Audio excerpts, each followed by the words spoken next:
Olá, discípulos de Cristo, que alegria voltarmos aqui em mais um PD Responde para falarmos um pouquinho sobre um assunto que é de suma importância. Hoje estou aqui dividindo a mesa com meu querido amigo, meu irmão, das antigas, do presente, do futuro, né? Amém.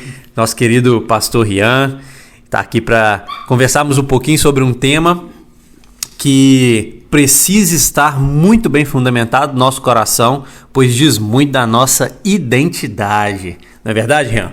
Com certeza. Falar sobre igreja é sempre desafiador para nós, mas também muito enriquecedor, principalmente para você, para mim, que amamos a Igreja de Cristo, que fazemos parte da Igreja de Cristo. A Igreja de Cristo, que é a luz e é o sal da terra desse mundo, né? Que faz a diferença de fato no mundo em trevas, né? É isso aí. E hoje nós temos como objetivo, mais uma vez, conversar um pouquinho sobre a importância da igreja. Trazemos uma definição, né, sobre o que é igreja. Eu acho que nós vivemos um contexto também onde as pessoas precisam compreender, né, a importância de não apenas serem consumidores, né, Rian? Mas entender o sentido mais amplo da igreja e assim vivenciar aquilo que Cristo nos chama para vivenciar. Então, para iniciarmos esse papo, vou pedir para o pastor Rian estar fazendo uma oração para a gente e assim que o Senhor possa direcionar cada palavra aqui nessa manhã. Amém, oremos. Santo Deus e eterno Pai, neste momento te damos graça, meu Pai, por esse dia, por essa oportunidade, meu Pai, de falar, de pensar sobre esse tema tão relevante para nós, meu Pai. Que o Teu Espírito venha iluminar o nosso coração e que seja edificante, meu Pai, esse momento para nossas vidas e para todos aqueles que estão participando desse momento. Nós te rendemos graça e colocamos em Tuas mãos, no nome bendito de Jesus Cristo. Amém, Senhor. Amém. Muito bem, pessoal. Não é de hoje que muitas pessoas elas falam inúmeras definições para a igreja. Tem gente que acha que a igreja é um lugar ali, um clube social, né?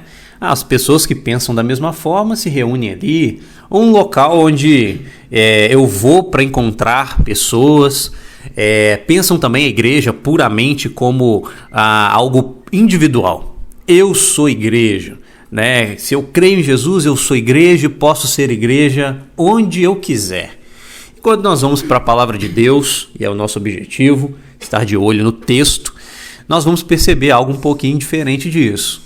Então, para a gente começar, eu vou até passar essa bola aqui para o pastor Rian, para trazer para a gente uma definição sobre o que é igreja, né? E que você possa ter muita atenção, pois isso vai ser um divisor de águas na sua vida, diante desse entendimento, como foi na minha, como foi na vida do pastor Rian e como é na vida de todo aquele que assim entende a palavra de Deus.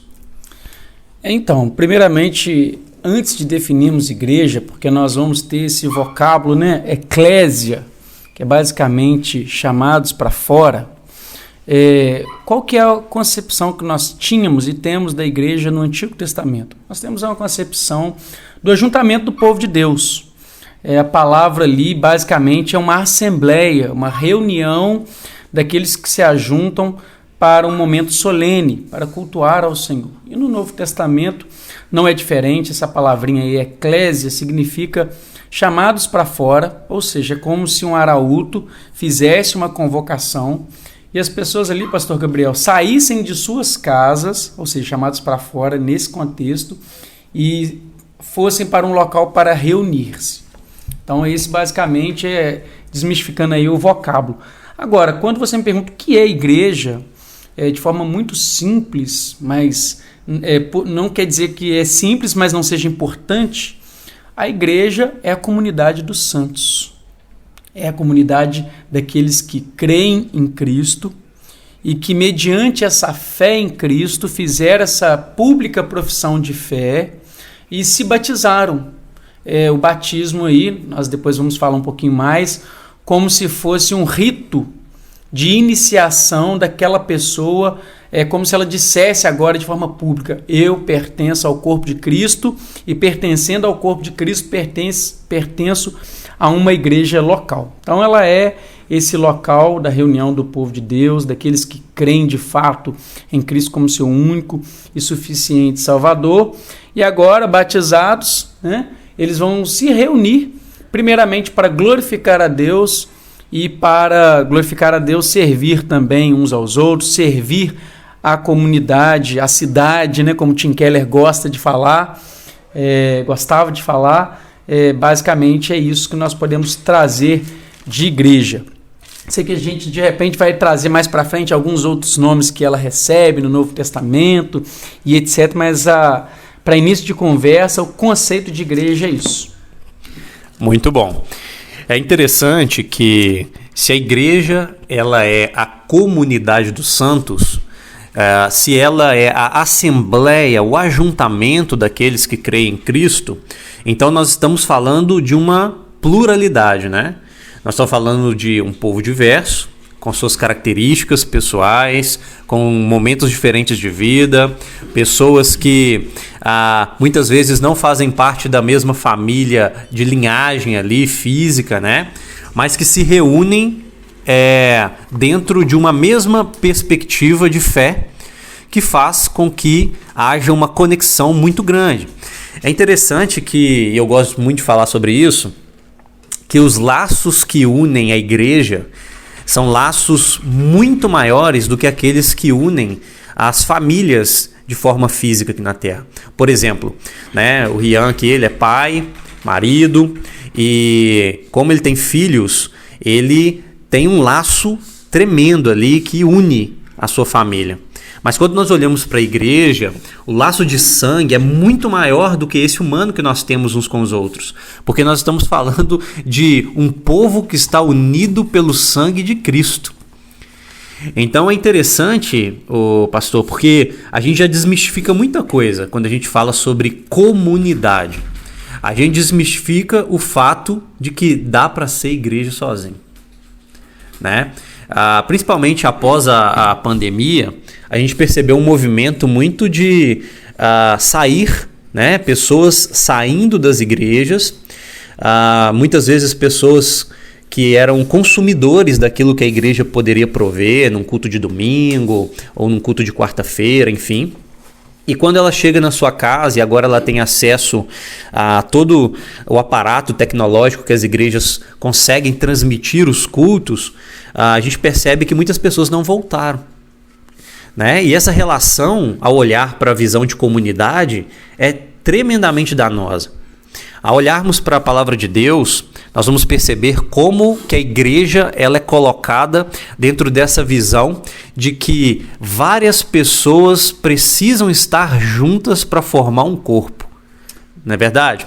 E aí a gente vê, né, por exemplo, lá em Romanos, no capítulo 12, no verso 4 e 5, quando o apóstolo Paulo ele traz essa noção e ele fala com propriedade que, pois assim como em um corpo temos muitos membros e todos os membros não têm a mesma função, assim também nós, embora muitos, somos um só corpo em Cristo e individualmente membros uns dos outros. Eu amo esse final, cara. Membros uns dos outros. Isso traz essa noção comunitária da igreja. A importância do outro no ser igreja, né? Uma vez eu ouvi um pastor, e aí você me diz se você concorda com isso, porque eu concordo muito, que ele diz assim: eu não sou igreja, nós somos igreja. Igreja somos nós. É a comunidade dos santos, como você bem colocou, que se reúne ali para adorar o Senhor.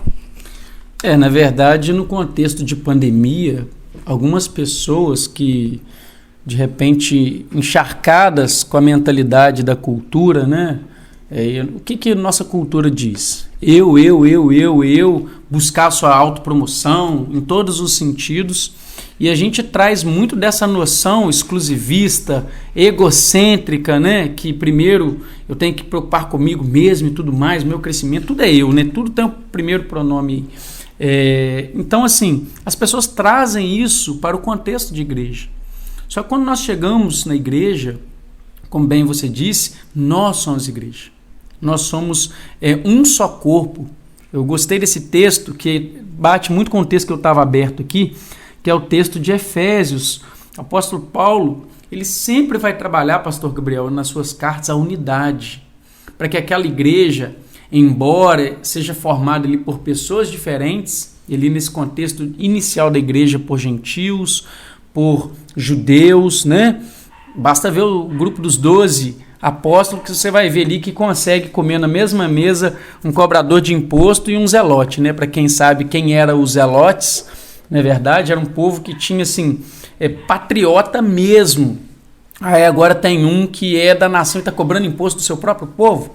Tinha Mateus, né? Chamado também por Levi, e tinha ali Simão, o zelote, né? Na mesma mesa. Mas o que unia esses 12? E o que continua nos unindo como igreja? Cristo. Cristo, ele é o cabeça dessa igreja. Paulo vai trabalhar muito disso. E Paulo fala em Efésios 4, a partir do verso 4, há somente um corpo e um espírito, como também foste chamados numa só esperança da vossa vocação. Há um só Senhor, uma só fé, um só batismo, um só Deus e Pai de todos, o qual é sobre todos, age por meio de todos e está em todos. Olha que versículo profundo falando sobre esta unidade. Então, se você está aí pensando que tem como você correr a jornada cristã de uma carreira solo, você pode ser totalmente equivocado. Você está equivocado, né? E eu gostei no contexto da pandemia, pastor Gabriel, que nós trabalhamos muito um livro, Igreja é Essencial, do Jonathan Leeman. Eu achei brilhante esse livro, que Jonathan Leeman usa a palavra redescobrindo a igreja e o seu papel. E eu penso que naquele contexto, e talvez ainda hoje, precisamos, ou muitos cristãos precisam redescobrir a igreja.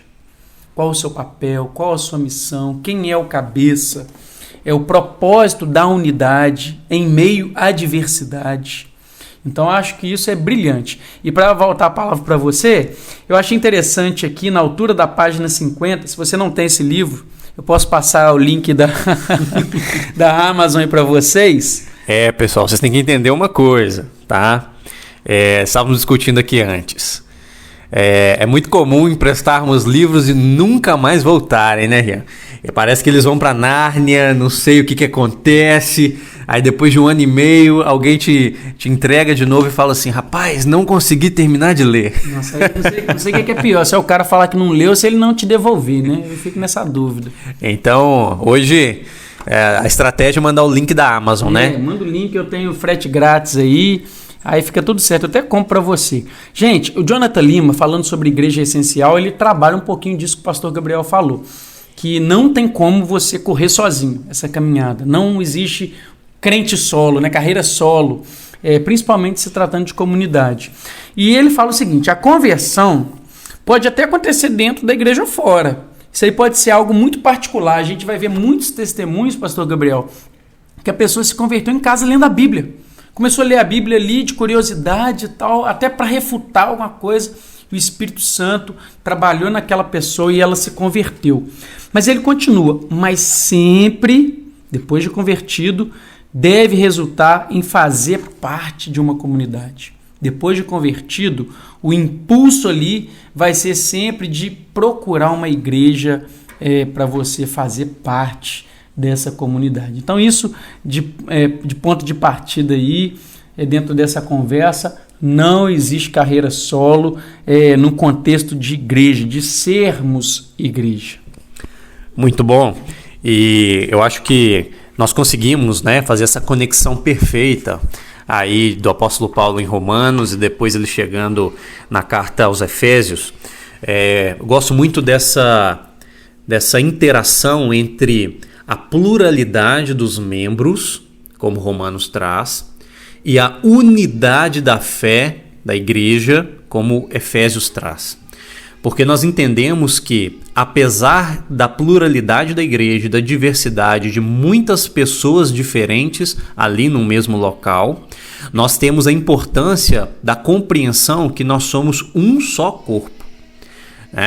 E esse lembrete que Cristo é a cabeça é fundamental. Por que fundamental? Quando nós olhamos para um corpo, por exemplo, nós vamos perceber que todas as ações que os nossos membros eles possam produzir são ações guiadas pela cabeça. A cabeça dá o norte, a cabeça ela vai dar o impulso para que os membros eles possam agir, para que os membros possam atuar dentro das suas, e aqui já trazendo para o contexto pessoal, vocações, dentro do que eles foram formados para ser. Então, é interessante que a igreja ela é essa comunidade formada por cada um de nós que crê em Cristo, mas ela é guiada por Jesus. Então, dentro da igreja, a visão do que é correto, a visão de como viver, a visão dos passos que a igreja deve dar, sempre precisa estar fundamentada aí no nosso Senhor Jesus Cristo. É interessante essa noção que você trouxe, o pastor, sobre não existir, carreira solo na caminhada, na jornada cristã, e como o Senhor sempre nos impulsiona a viver a comunidade. Se a gente olhar para a palavra de Deus, nós vamos perceber que o ajuntamento ele é presente do início ao fim. Nós chegamos ali no livro de Atos, por exemplo, e a gente vai perceber o início, o desenvolvimento da igreja após a ascensão de Cristo, a assunção de Cristo aos céus. Nós chegamos ali em Atos, por exemplo, no capítulo 2, tendo um relato da igreja primitiva, lá em Atos 2, 42 ao 47, que diz assim o texto: Eles se dedicavam ao ensino dos apóstolos e à comunhão, ao partir do pão e às orações. Todos estavam cheios de temor e muitas maravilhas e sinais eram feitos pelos apóstolos. Todos os que criam mantinham-se unidos e tinham tudo em comum. Vendendo suas propriedades e bens, distribuíam a cada um conforme a sua necessidade. Todos os dias, continuavam a reunir-se no pátio do templo, partiam o pão em suas casas e juntos participavam das refeições, com alegria e sinceridade de coração, louvando a Deus e tendo a simpatia de todo o povo. E o Senhor lhes acrescentava todos os dias os que iam sendo salvos. Então, saindo um pouquinho dessa perspectiva de definição e entrando um pouquinho na perspectiva de papel, nós vemos aqui em Atos 2,42 o funcionamento da igreja. E aí eu gosto de dizer que esse relato ele descreve a sua igreja no melhor sentido possível. Porque esse texto, pastor, diz que há ensino, há comunhão, há orações, temor, evidências do Espírito, união, cuidado, verdade, e todas essas características presentes no seio da igreja resultam em almas sendo acrescentadas. Então nós percebemos que essa comunidade não é uma comunidade estática, mas é uma comunidade que está em movimento à medida que entende o seu papel. Então acho que é importante a gente falar um pouquinho sobre o papel da igreja. Eu como membro, eu como alguém da igreja, eu tenho um papel? É esperado algo de mim? O Senhor espera algo de mim? Eu tenho batido muito nessa tecla das pessoas entenderem e vivermos uma cultura de discipulado. Ao entender que cada um tem uma vocação dada por Deus e deve servir. Muita gente às vezes fala, precisamos retornar à igreja primitiva, como a igreja primitiva vivia, a forma que ela servia uns aos outros. E de fato, nós precisamos muito aprender com essa igreja que ela tem várias características importantes, onde cada membro aparenta entender o seu papel. Mas ao mesmo tempo veremos no desenvolver da igreja muitas mudanças ocorrendo, novas pessoas chegando e muitas vezes esse esfriamento e entender que eu, sendo parte, tenho também uma responsabilidade. É engraçado que você toca, não é engraçado, não é interessante, que você toca na igreja primitiva, e só algo que é preciso também desmistificar, pastor Gabriel, que a igreja primitiva, embora está no nascedouro da igreja, você percebe aqui em Atos que é uma igreja que está desenvolvendo aquilo para o qual ela foi chamada para desenvolver. A gente percebe uma tríade ali de adoração, edificação mútua e testemunho. Ela está testemunhando aos de fora que eles são o povo de Deus, quando eles, por exemplo, são chamados de cristãos pela primeira vez, de pequenos cristos lá em Antioquia, aquilo que parecia que era um ultraje, né, pessoal? Você se parece com esse Cristo e tudo mais. Para eles receberam aquilo com elogio. Poxa, nós nos parecemos com o nosso mestre. Uma afirmação da identidade, né? Sendo forjada ali diante da comunidade. Exatamente. Só que nós vamos perceber por que, pastor Gabriel, que hoje nós estamos aqui no século 21 servindo a Cristo, tendo Cristo como Senhor e Salvador. Por que o evangelho da graça, que somente Cristo salva, ele morreu pelos nossos pecados, chegou até nós? Porque aquela igreja levou a cabo a grande comissão, a que Cristo a designou. Está ali em Mateus 28. Vou ler aqui a partir do verso 19, né? Primeiro Jesus, no verso 18, aparece ali ressurreto, depois de ter pago o preço na cruz, e falou: todo poder me foi dado no céu e na terra. E dentro dessa autoridade, ele comissiona. Então, ou seja, não é algo opcional. Ele deu uma ordem. Ide, portanto, e fazei discípulos de todas as nações, batizando-os em nome do Pai, do Filho e do Espírito Santo, e ensinando-os a guardar todas as coisas que vos tenho ordenado.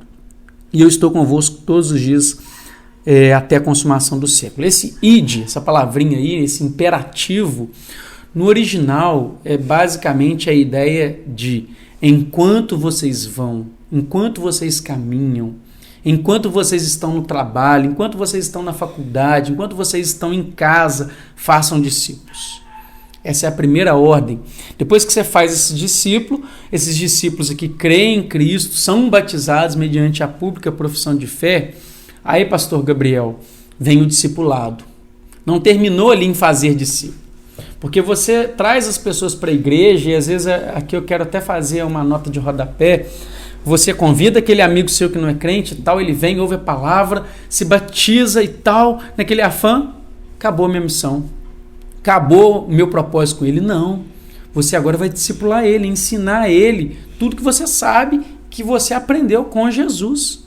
Então, essa é a primeira missão da igreja: pregar o evangelho, é fazer discípulo, é ensinar esses discípulos para que também esses discípulos façam outro, né? Num processo que nós vamos chamar aí de discipulado, né? Inclusive, nós estamos vivendo isso de forma muito latente na nossa igreja, na Igreja Batista do Parque Safira, ali dentro do projeto Discípulos. E é justamente isso, o projeto Discípulos, se tem uma coisa que ele fala é isso: não acabou. A missão da igreja não acabou. Você chamou aquele amigo, ele veio para a igreja, se batizou, mas ainda não acabou sua tarefa com esse amigo. Você vai agora discipular ele, você vai caminhar com ele. É vida na vida, né, pastor Gabriel? Então, quando a igreja se esquece disso, tanto de ir pregar o evangelho, quanto de continuar esse processo de discipulado, e por discipulado o pastor Gabriel pode falar um pouquinho mais, não é só o processo horizontal, tem o processo também seu para com Deus, que é um processo que dura diariamente, vai durar até a volta de Cristo, o vertical, né? É o seu aprendizado para com Deus. Quando você faz isso, aí você, a despeito de você ter as suas limitações, as nossas igrejas têm as nossas limitações também, sabe, pastor Gabriel? E a igreja primitiva, para devolver a palavra para você, ela não é uma igreja perfeita. Nós romantizamos muito a igreja primitiva. Você tem que lembrar que você vai continuar o texto aí, vai ter Ananias e Safira lá nessa igreja que você acha que ela é perfeita. Tem falsos crentes lá também. Tem o joio também misturado com o trigo. Mas ela é uma igreja funcional. Ela é uma igreja de pessoas obedientes que estão aqui cumprindo o que Jesus ordenou. Falar sobre missão da igreja é algo fundamental, porque nós estamos falando da missão de nós mesmos, né? É interessante que esse entendimento, né? Esse conhecimento a respeito de Cristo, à medida que vamos avançando, entendendo o papel de ser igreja, ele se dá, como bem foi colocado, em dois sentidos. A palavra discipulado, ela, ao se traduzir para o português, muitas vezes ela pode perder um pouquinho o sentido tão amplo que ela tem quando ela surge ali no contexto alemão. E o sentido da palavra é de forma vertical e horizontal. Ou seja, o que seria esse fazer discípulos? O que seria o discipulado em si? O discipulado, ele se dá sendo discípulo de Cristo e fazendo discípulos para Cristo. E nós já falamos muito ali no Projeto Discípulos que é impossível fazer um discípulo de Cristo se eu não sou um discípulo, certo? E aí eu gostaria de trazer 2 pontos. Primeiro eu gostaria de falar sobre a missão da igreja no sentido do viver internamente, a comunidade, a comunhão dos santos.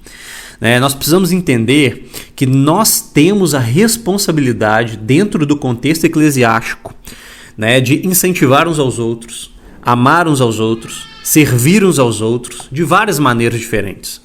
Quando cada membro encara isso como uma responsabilidade dele, a igreja vai crescer de forma saudável. E quando a igreja funciona como Deus pretendia, os resultados são nada menos do que milagrosos. Almas chegam para a igreja. Uma igreja saudável, pessoas vão chegar até ela. Então, um ponto principal que eu gostaria de trazer e destacar para aquele que está nos ouvindo é sobre a sua missão de ser a igreja também dentro do contexto eclesiástico. Essa cultura de discipulado, como o pastor Rian bem colocou, muitas vezes a gente olha só para o externo, tem gente para trazer ali, e isso é verdade. A nossa missão pulsante é trazer não crentes, pessoas que se convertem e se tornem igrejas. Mas nós olhamos para dentro do contexto da igreja e nós percebemos que se pararmos a visão do discipulado apenas nesse sentido, nós não viveremos uma cultura discipuladora dentro da igreja, que é importante, onde eu me importo tanto com o irmão que está do meu lado, ao ponto de suprir as suas necessidades, de transferir a minha vida para ele ali também. Dentro desse contexto eclesiástico é importante esse movimento, pois assim caminharemos de uma forma que a igreja ela vai funcionar da maneira que Cristo quer que ela funcione. E aí nós temos esse olhar para fora, esse olhar que é fundamental, e entender a missão da igreja e obviamente a entender sobre discipulado. Eu gosto de dizer, o pastor, que discipulado não é sobre passar informação. Não é isso. Discipulado não é sobre eu chegar para a pessoa e falar assim, eu tenho uma mensagem, é isso e ponto final. Não é transmissão de informação, mas é inserir outros na missão. Isso é discipulado. Então, quando eu vou até alguém para discipulá-la, o meu objetivo é que eu possa imprimir o Cristo que está na minha vida, na vida do outro, ao ponto que essa pessoa ela entenda tanto sobre Deus, ela ame tanto esse Senhor que morreu por ela, que se entregou por ela na cruz, ao ponto dela agora entender que ela é parte dessa missão deixada por Cristo. E assim nós avançamos como igreja, O desafio aqui não é você simplesmente ouvir e aprender, Você simplesmente transmitir algo para a pessoa, ela entender e ponto final. Mas é nós espalharmos e imprimirmos de uma forma que a pessoa ela possa reproduzir aquilo, porque faz parte do DNA agora, faz parte da minha vida agora, É interessante que a missão da igreja, compartilhada aí em Mateus, na Grande Comissão, ela diz muito sobre a importância daquilo que Cristo fez e do evangelho que recebemos, melhor dizendo, não parar em nós. Esse evangelho não pode parar em nós. Esse evangelho ele precisa continuar a caminhada, a jornada. E dentro das igrejas, muitas vezes nós vamos ver pessoas que simplesmente o evangelho estacionou nelas.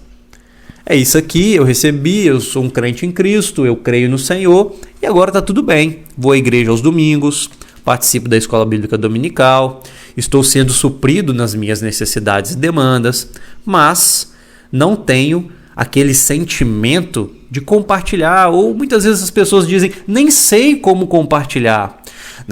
A igreja ela continua dando ferramentas para que isso ocorra, mas também é um chamado a cada crente, a busca pessoal, o desenvolvimento, para cumprir a missão. O pastor Rian deixou de uma forma muito clara aqui que apesar de existirem dons, talentos, vocações que Deus dá para cada pessoa atuar em uma área específica, a missão de discipular pessoas e compartilhar o evangelho é deixada para todo aquele que é discípulo, ou seja, todo aquele que é igreja. Então a missão, meu querido amigo que está nos ouvindo, né, em qualquer horário que você abra esse bate-papo, a missão é sua. Se você crê em Cristo, a missão é sua, né? E é muito cômodo nós ficarmos, como diz, né, salvo, sentado e confortável, né? Talvez a gente não fale que nós concebemos a igreja de forma consumista, mas a gente acaba agindo dessa forma. A gente vem para a igreja, a gente senta, assiste o culto, participa do culto, ou cultuamos, que deveria ser, né? Saímos e vamos embora para nossa casa e cumprir ali a minha tarefa, né, da semana. E não, o desafio é de nós continuarmos aquilo que nós começamos ali no domingo, da proclamação do evangelho, de viver esse evangelho. Eu penso que após a assunção de Cristo seria muito cômodo para os discípulos permanecerem ali no seu contexto local, na Judéia ali, vivendo suas vidas, né? Mas Jesus, ele aparece para Pedro, por exemplo, nas 3 afirmativas que ele arranca de Pedro, né? Pedro, tu me amas, Pedro, tu me amas, Pedro, tu me amas. E como é a forma que Pedro pode demonstrar esse amor a Cristo? É apacentando as suas ovelhas, é pregando o evangelho, é indo. Então isso é muito curioso. Talvez Pedro, não sei se ele já teria voltado para suas atividades, ele estava pescando, né? Ali meio cabisbaixo, sem motivo para cantar uma canção. E Jesus aparece para ele e fala: você me ama? Amo. Te amo. Você sabe que eu te amo, Senhor. Então vai cumprir a sua missão. O que você está fazendo aqui? É basicamente isso que Jesus fala para Pedro, né? Perfeito. É interessante, tem uma frase que eu li recente aqui no livro Multiplique, Discípulos que Fazem Discípulos, que Francis Chan, o autor, ele diz o seguinte: uma igreja focada em seu interior não é uma igreja saudável, é uma igreja à beira da morte. Biblicamente, a igreja que deixa de olhar para o mundo não é de fato igreja. E aí ele cita Lucas, né, no capítulo 19, verso 10, que fala, Jesus, ele diz que, pois o Filho do Homem veio buscar e salvar o que estava perdido. E agora nós, como pequenos cristos, né, aqueles que foram impactados, somos chamados e impulsionados a fazer o mesmo. Eu acho fantástico essa percepção, né, bem colocada, que se a mensagem parar em nós, já não estamos cumprindo o papel, já não estamos sendo a igreja que Cristo espera que nós sejamos. Isso é desafiador, né, pastor? Com certeza. A gente não está falando aqui que é fácil, como antes nós começamos, cada um dentro da sua individualidade. Temos pessoas que são mais introvertidas, que são mais acanhadas, mas ainda assim elas são comissionadas a isso. Atos 1:8 é um texto também muito emblemático dentro dessa proposta de cumprir a missão de Cristo. Não é verdade? Que fala assim: mas recebereis poder ao descer sobre vós o Espírito Santo. Aqui Lucas está narrando, né? Lucas escreve Atos, momentos antes do Pentecoste. O Pentecoste, ele vem como os discípulos recebendo o Espírito ali, para quê? Para cumprir a missão. Vocês lembram que Jesus prometeu que estaria conosco até a consumação dos séculos? E ele está na pessoa do Espírito Santo. Às vezes a pessoa fala assim: não, pode fazer isso, usa para qualquer contexto, né? Que Deus está com você, ele prometeu. Não, ele prometeu que estaria conosco quando nós estivéssemos imbuídos nessa missão de propagar o evangelho. Aí o texto continua, Atos 1:8, recebereis poder ao descer sobre vós o Espírito Santo e sereis minhas testemunhas tanto em, olha a progressão de localidade, pastor Gabriel, Jerusalém, como em toda a Judéia, aí ele estende agora para os gentios, né? E Samaria e até os confins da terra. E, gente, o evangelho chegou aos confins da terra. Se você está ouvindo essa mensagem, é porque esses discípulos aqui, movidos pelo Espírito, eles cumpriram essa missão e o evangelho chegou até nós. Olha que perfeito esse texto. Chegou até o confim da terra. Nós somos os confins da terra. E é interessante que, abrindo um parêntese, né? É fantástico essa percepção daqueles que entenderam a sua missão. E aí alguém pode pensar, mas se chegamos até aos confins da terra, então já está resolvido, paramos por aí? Eu estava vendo alguns dados recentes que cerca de 5,6 bilhões de pessoas, pastor, ainda não tiveram contato com o Evangelho. Então nós percebemos que a missão, ela continua sendo urgente. E Cristo, ele quer que você cumpra o seu papel, né? Um papel que não é de missionários apenas, não é de pastores apenas, não é de líderes apenas, mas de todos aqueles que são discípulos. Agora, para a gente continuar o nosso papo, vou virar um pouquinho essa página sobre missão. Acredito que ficou muito claro para cada um que está nos escutando, mas falar um pouquinho sobre os problemas envolvendo a igreja. Só para pegar essa maçaneta aí, pastor Gabriel, uma frase aí para você gravar aí, para você saber quem que é você. Um colega meu falava o seguinte sobre essa missão, agora o pastor Gabriel vai entrar na parte sobre problemas. Ele falava assim: quem não trabalha na igreja, né, dá trabalho. Então você está trabalhando ou você está dando trabalho para os seus pastores aí? Perfeito, muito bom. E entramos de forma perfeita nesse novo tópico aqui do papo. Nós percebemos que muita gente julga, né, ou fala que não consegue congregar em uma igreja porque ela enxerga muitos problemas, ela vê pessoas ali que são falhas ou está na busca da igreja perfeita. E a pergunta, né, que pode ser do nosso ouvinte e que precisamos desmistificar isso existe a igreja perfeita? Né? Existe um local onde não teremos que lidar com problemas? Né? O que a palavra de Deus diz sobre isso? E eu gostaria de começar aqui, pastor, deixando claro para o nosso ouvinte que se existe a igreja perfeita, quando você entrar, ela vai deixar de ser. Se existe a igreja perfeita, quando você chegar lá, ela vai deixar de ser. Pessoal, a igreja não é perfeita, justamente porque ela é formada por cada um de nós. Nós somos pecadores, regenerados pelo sangue de Cristo, lavados pelo sangue do Cordeiro, mas ainda assim pecadores. Estamos no processo de santificação, buscando o aperfeiçoamento, à medida que o Espírito Santo, ele nos move. Ele vem ali nos aperfeiçoar, mas ainda assim cometeremos erros, deslizes, e a Bíblia ela deixa muito claro todos esses problemas. Sabe o que eu acho fantástico? Que a Bíblia ela é um livro que não esconde os problemas da igreja.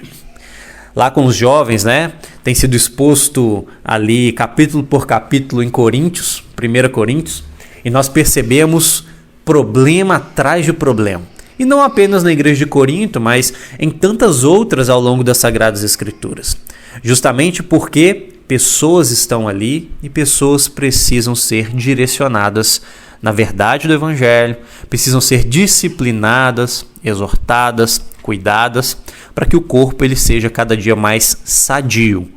Mas não estamos aí isentos de uma problemática.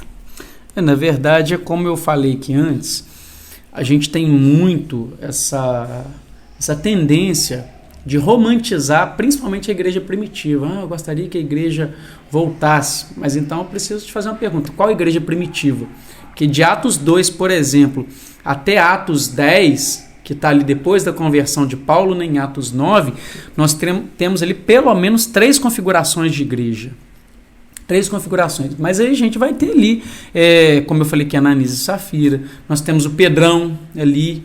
O Pedrão, você vê que Pedro, é claro que ele amadurece muito e a gente vai ver essa progressão, mas em Gálatas, por exemplo, você vê ele tendo dificuldade com Paulo. Ali, ele tem muito essa mentalidade exclusivista, né?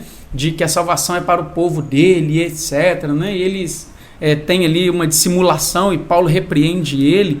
Depois, nas cartas, você já vê um outro Pedro. Então, ou seja, ele faz parte de uma igreja que nós, entre aspas, consideramos como uma igreja perfeita. Nós não temos isso, mas temos ali pessoas que buscam diariamente corrigir suas falhas, elas estão dentro de um processo de discipulado e, portanto, nesse processo de santificação. Então, nós temos as nossas falhas, precisamos buscar corrigir diariamente. Precisamos, como o apóstolo Paulo vai falar, precisamos amadurecer, chegar a uma estatura plena de um discípulo de Cristo. Deixar o leitinho, materno. Paulo vai falar isso. Falou, vocês já deveriam, pelo tempo decorrido, serem mestres, mas vocês ainda ficam com as coisinhas igual de criança, uma com a outra. Parafraseando a fala de Paulo. Então, as igrejas primitivas, ali na Galácia, em Corinto, de Roma, ela tem as suas problemáticas. A gente pega as igrejas da Ásia, as 7 igrejas da Ásia Menor, está ali descrito a partir do capítulo 2 de Apocalipse, cada igreja tem um problema. Jesus, que é quem direciona essa carta, ele vai falar do problema de cada igreja. Fala também das qualidades que cada uma tem, deixa uma promessa para aquela igreja que se corrigir e cumprir o que ela tem que fazer ali, mas, ou seja, a gente percebe igrejas com problemas, igrejas reais com problemas reais, Então isso desmistifica muita coisa para nós, pastor Gabriel, dentro do, entre aspas, aí, da igreja perfeita, não é? Muito bom. E nós precisamos sempre olhar que, apesar da existência de problemas, é o lugar que o Senhor quer que você esteja. Não é verdade? Sempre foi propósito de Deus a igreja, como iniciamos aqui nessa conversa. Ao longo das cartas de Paulo, o apóstolo ele deixa uma série de exortações sobre como devemos viver nesse contexto.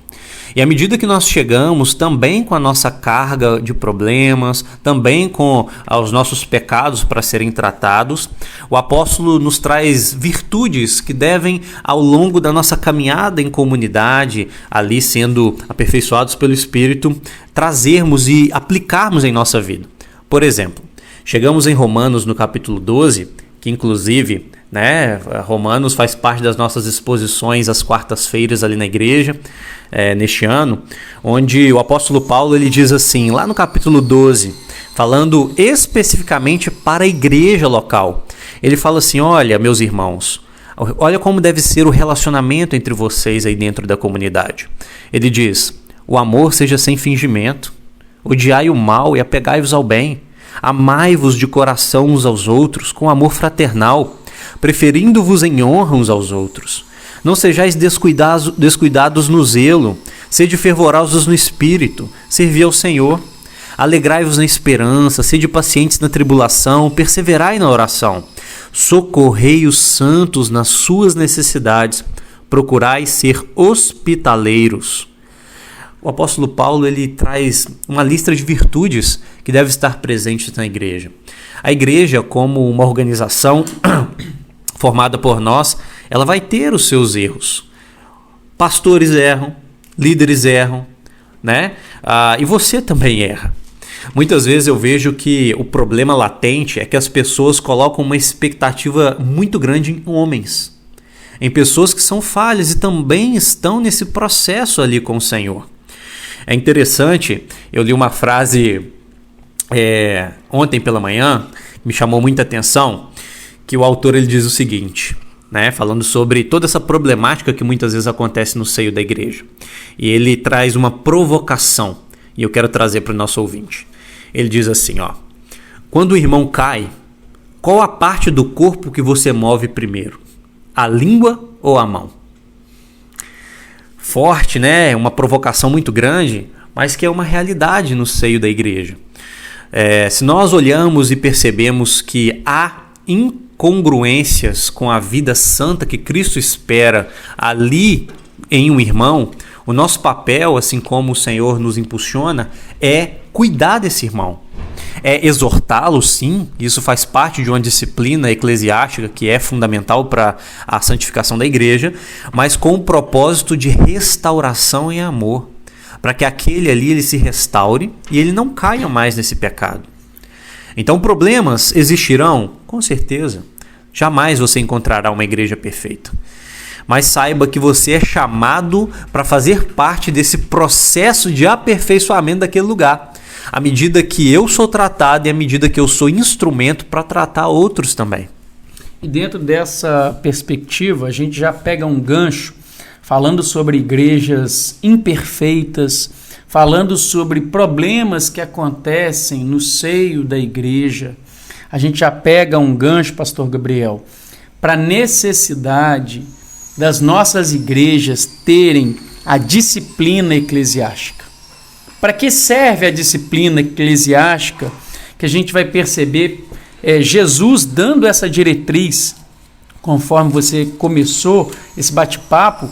É muito interessante que o corpo ele vai funcionar conforme a mentalidade do cabeça da igreja. Jesus traça as diretrizes em Mateus 18, por exemplo, a partir do verso 15, de que forma deve acontecer a correção de atitudes, né? O trazer um irmão que está em pecado dentro das nossas igrejas para a comunhão novamente, para a sobriedade espiritual novamente. A disciplina eclesiástica, ela vai servir muito bem a igreja dentro disso, de purificar a igreja de Cristo, de tratar essas imperfeições, essas problemáticas. A gente tem Paulo trazendo, por exemplo, em 1 Coríntios 5, a gente tem uma forma, não é a única, né? Uma das formas de exercer disciplina espiritual ali dentro daquela igreja. Ele vai pedir, inclusive, que desliguem aquele irmão, mesmo que momentaneamente, porque depois, numa segunda carta, a gente vai entender que aquele irmão foi reinserido na comunidade novamente. Então, a gente precisa se ater a isso, que a disciplina eclesiástica, inclusive, quando você pensa assim, poxa, então, quais são as marcas da verdadeira igreja? Com o pastor Gabriel, eu posso distinguir se uma igreja ela é autêntica ou não. Então, alguns já elaboraram ali uma tríade, que é a pregação do evangelho, a ministração correta das ordenanças, e você que está ouvindo aí, você sabe que nós temos somente duas, a ceia e o batismo, e os reformadores acrescentaram a disciplina eclesiástica, pastor Gabriel. Então, olha só, pregação do evangelho, ministração da ceia e do batismo de forma correta, conforme está prescrito na Bíblia, e a disciplina eclesiástica como esse meio de purificar a igreja. Quando Ananias e Safira pecam ali, tem essa purificação da igreja. Quando lá em Corinto tem esse irmão insubmisso ali, que havia cometido um pecado terrível ali para o nome da igreja, etc., tem Paulo disciplinando esse irmão. Nós temos vários outros textos da disciplina acontecendo. A pregação é também um tipo de disciplina, domingo após domingo, o pastor chamando ali, através da palavra, os irmãos ao arrependimento. Porque não se engane, meus irmãos, nós que estamos, independente de 1 ano, 2 anos, 10 anos, também precisamos de disciplina. Vez por vez precisamos fazer aí, usando uma linguagem do trânsito, recalcular a nossa rota. Já viu quando buga o GPS, você começa a ir para um caminho errado? E passando para o pastor Gabriel, C.S. Lewis ele fala uma frase perfeita dentro desse contexto aí de problemas, de disciplina, né, de erro. Ele fala que quando você está num caminho errado, pastor Gabriel, e você entende que você está no caminho errado e volta, isso é um progresso. Curioso, né? Quando você está no caminho errado e você volta para trás para recalcular essa rota, você está fazendo um progresso. Ele fala isso no seu livro Cristianismo Puro e Simples. Então, olha só a importância da disciplina, de tratar essas imperfeições que tem no seio da igreja. Perfeito. Inclusive, essa frase é um imã de geladeira aqui de casa.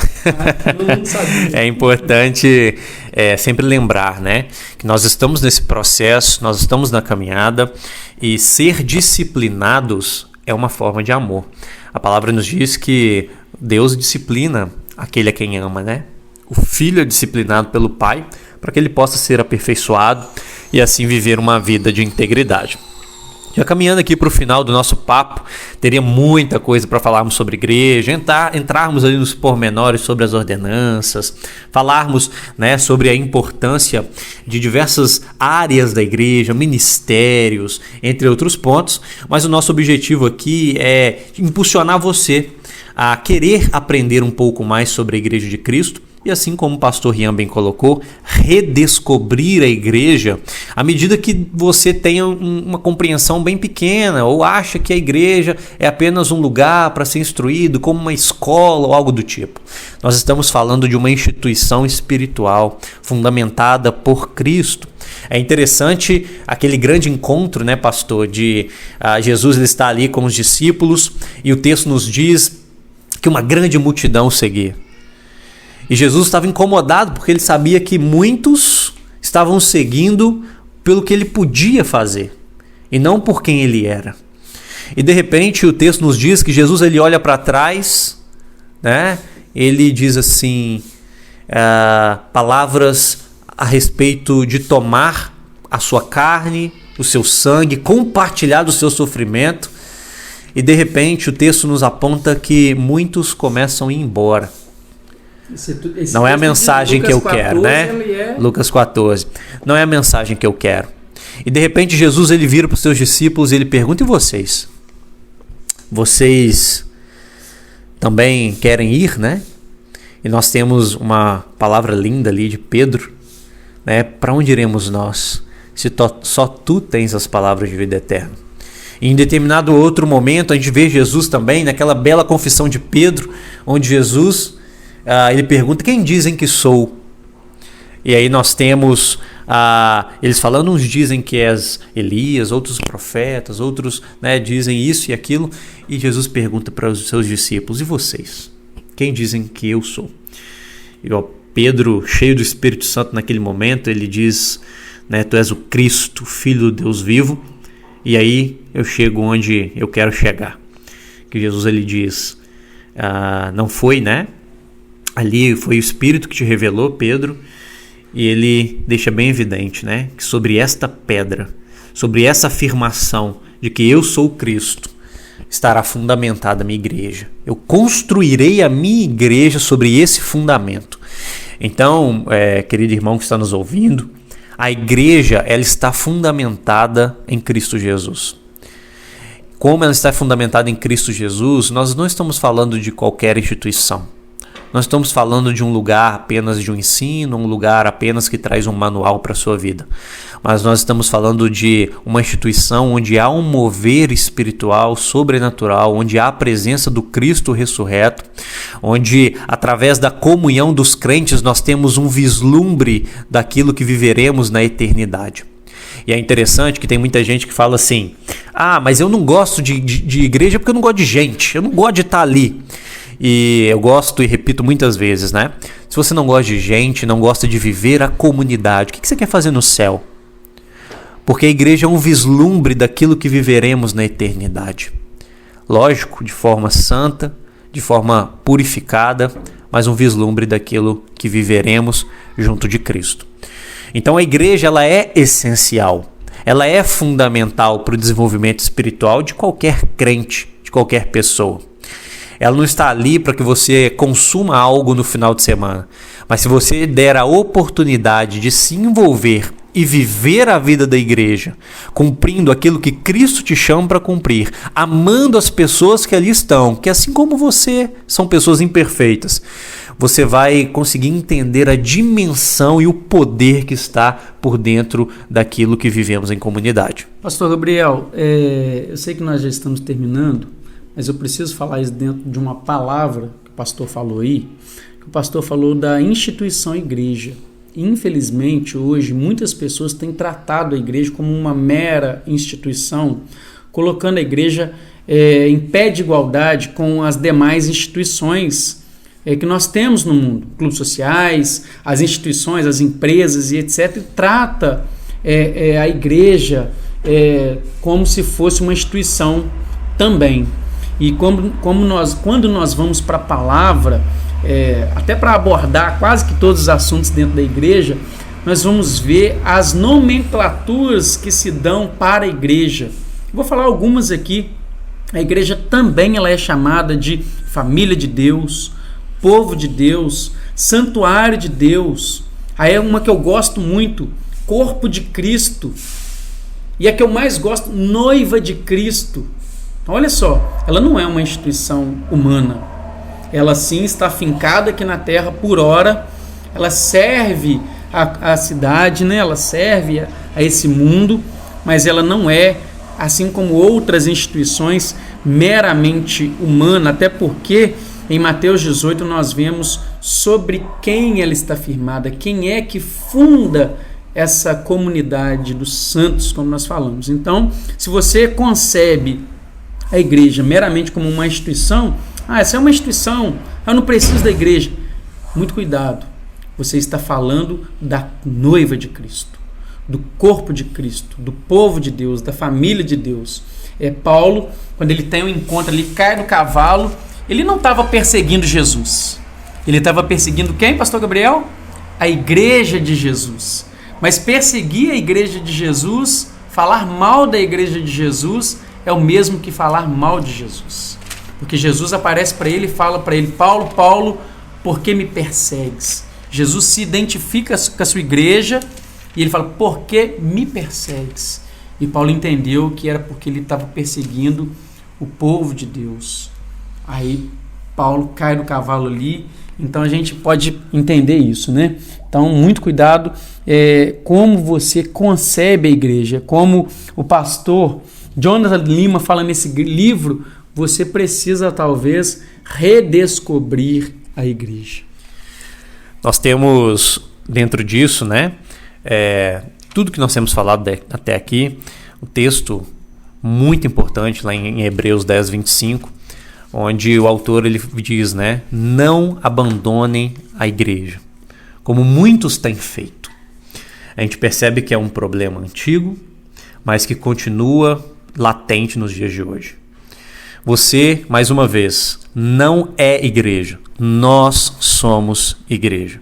Quando nos reunimos ao agir do Senhor, ao poder do Espírito manifesto sobre nós, como é maravilhoso o momento que estamos ali na ceia do Senhor, né? Todos juntos, como uma comunidade. Tem irmãos que se emocionam, choram, porque nós temos um vislumbre da igreja confessando ali o sacrifício de Cristo e crendo na esperança, na expectativa, né? Cantando muitas vezes Maranata, porque espera ansiosamente o retorno desse Cristo, para que nós possamos continuar vivendo a comunidade em um só corpo, agora ali no céu, né?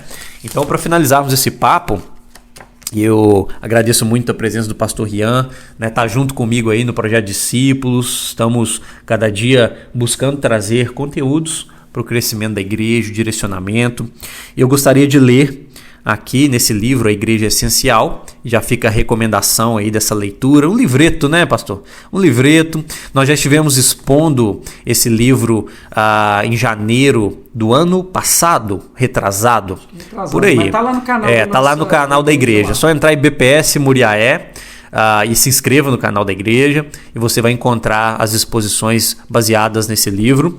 E o autor, ele traz uma definição para o que é uma igreja, que eu acho fantástico, que ele diz assim: a igreja é um grupo de cristãos que se reúne como uma embaixada terrena do reino celestial de Cristo para proclamar as boas novas e os mandamentos de Cristo, o Rei, para afirmar uns aos outros como seus cidadãos por meio das ordenanças e para evidenciar o amor e a santidade de Deus por meio de um povo unificado e diverso em todo o mundo, seguindo o ensino e o exemplo dos presbíteros. E ainda mais, Ward Gusk, ele traz algo fantástico, que ele diz assim: a igreja não existe para si mesma, mas para o mundo, para testemunhar com ousadia do que Deus fez e está fazendo em Jesus. Então, meu querido irmão que está ouvindo isso, a igreja é essencial.